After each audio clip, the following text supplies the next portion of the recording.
Is football boring? Is English football on the decline?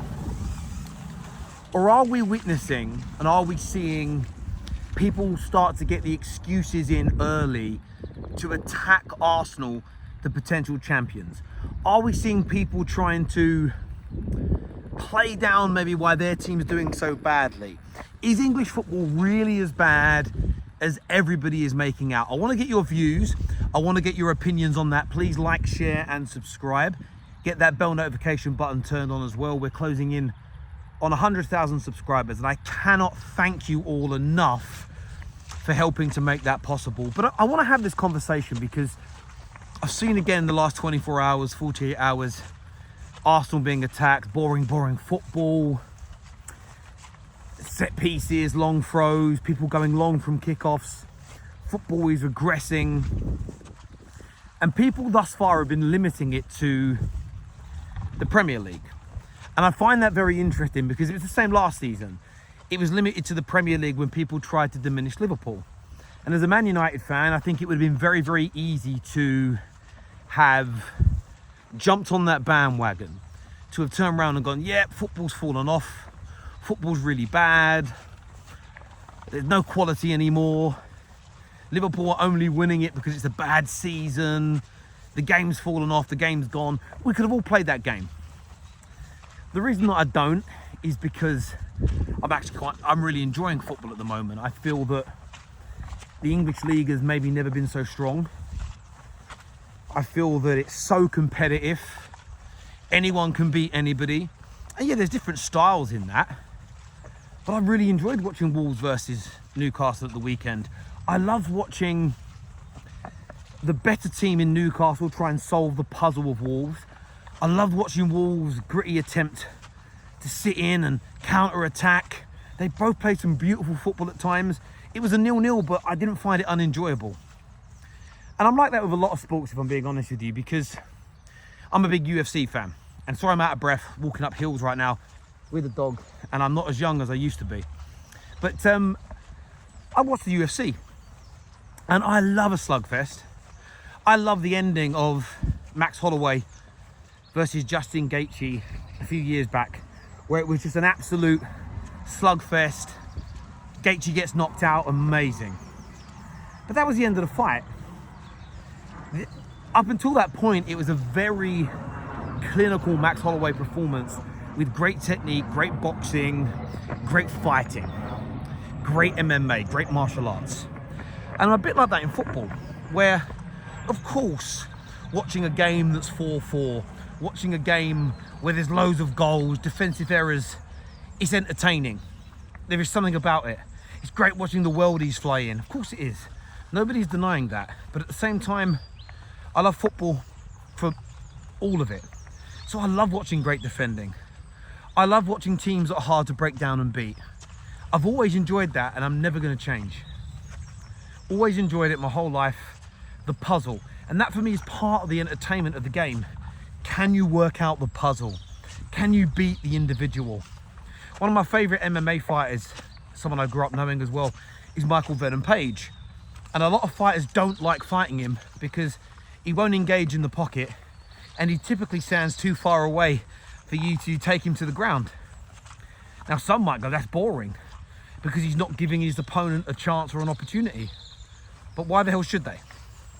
But I bring this up because for me, and I felt this for a long time, it was done to Liverpool last year and it's most certainly being done again now.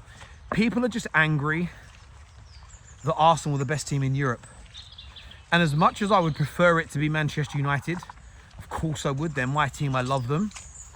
What I'm not going to do personally is start to diminish the game overall, lie about football overall, just to score petty points. It's not my way. If that's your way, if that's what you do, fair play. If that's how you want to operate, get it done. But I'm watching at the moment as 5 of the top 8 European sides this season are English. I'm watching Tottenham 2 years running struggle to win games in the Premier League, but yet consistently, sorry, I had to spin around because my dog wrapped the lead around my legs. Yet consistently, Spurs are able to win in Europe. Yet they can't win in the Prem. There's something in that. At first I thought maybe it was an anomaly. At first I thought maybe it was just a weird season. But 2 years running, there's something in it. There are top European sides in Bayern Munich, PSG, Inter Milan, Real Madrid. They're very good teams and all capable of winning the European trophy. They've got the capability. But if you look 2 years running across all of the European tournaments, the English teams, by and large, have been the strongest, whether people like hearing it or not, as a collective. There are some brilliant sides from other nations, there's no doubt.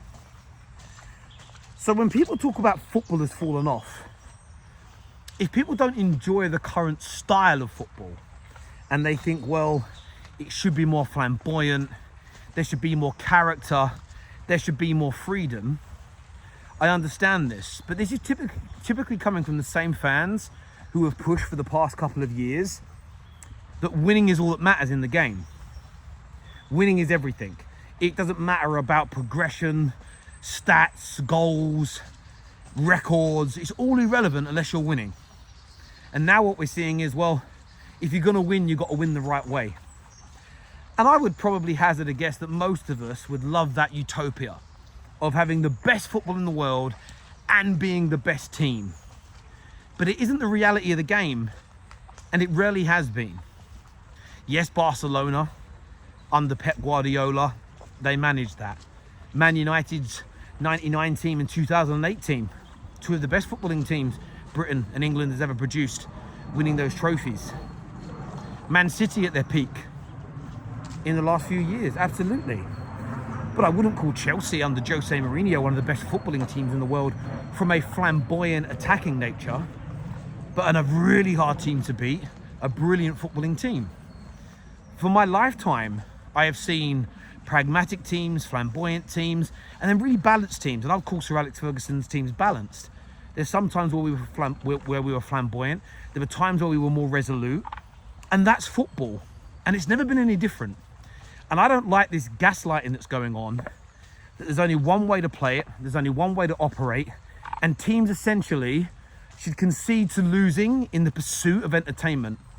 Because if you want to be entertained in that way, go watch dancing, go to the theatre, go watch a movie where you pretty much know what you're going to get every single time. Sport isn't about that. It really, really isn't. And I just think, as I say, I think this is a big attack on Arsenal. It's a way to try and diminish what they're doing. It's a way to try and play down their quality. And as much as some of you will say, stop defending Arsenal, Terry, stop defending Arsenal, you're wrong. You're showing your idiocy. This isn't about defending Arsenal. It's about football by and large. And for me, I don't want to entertain or go down that slippery slope of saying football's bad now. Whoever wins trophies in this era, it's irrelevant, it's crap, it's pointless, it means nothing. I don't want to belittle champions. One, you never know when your team is going to suddenly become a good side. Whether that's Man United next year, Chelsea next year, who knows? So if you paint this narrative that it's really crap now and winning trophies now doesn't matter, you could damage your own team's legacy in the pursuit of pointless, boring, banal banter. But maybe even more importantly, I think you're killing the game. I think you're hurting football. I think sometimes it isn't about your preferences, and it's about the race and the journey each team goes through every season. And knowing that's what I love about this season's Premier League. Who's going to win it? We don't know. Probably Arsenal at this point, but who knows? Who's making the top four? We don't know. It's brilliant. Who's going to go down? Wolves probably. But the rest of them, it's kind of open-ended, and I love it. Because one week this team's winning, the next week it's another side. And that for me is excellent. And if football has fallen off, then it's fallen off across the board. But strangely, people don't want to say European football's fallen off. Yet the English teams seem to be doing very, very well indeed. But as I say, from my point of view and perspective, I think a big percentage of this is people are angry that their teams aren't good enough. And they're fuming that Arsenal are doing well.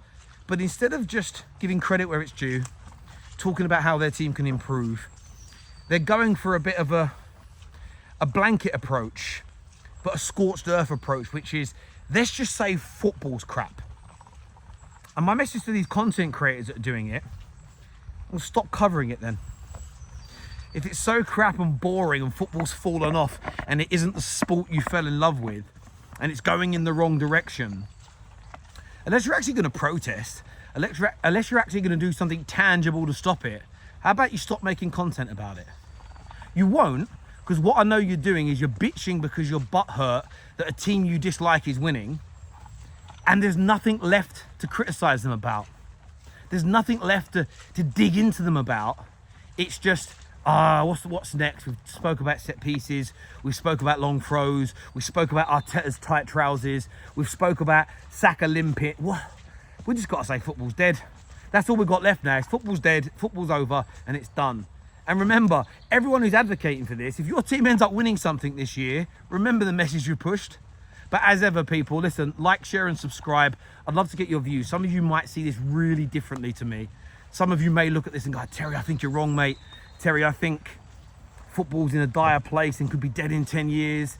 Break it down. Break it down. I'd love to hear your views, especially if they're different from mine. But until next time, take care, goodbye, God bless. And I'll crack on with this walk, and I'll see you in a bit. Bye-bye.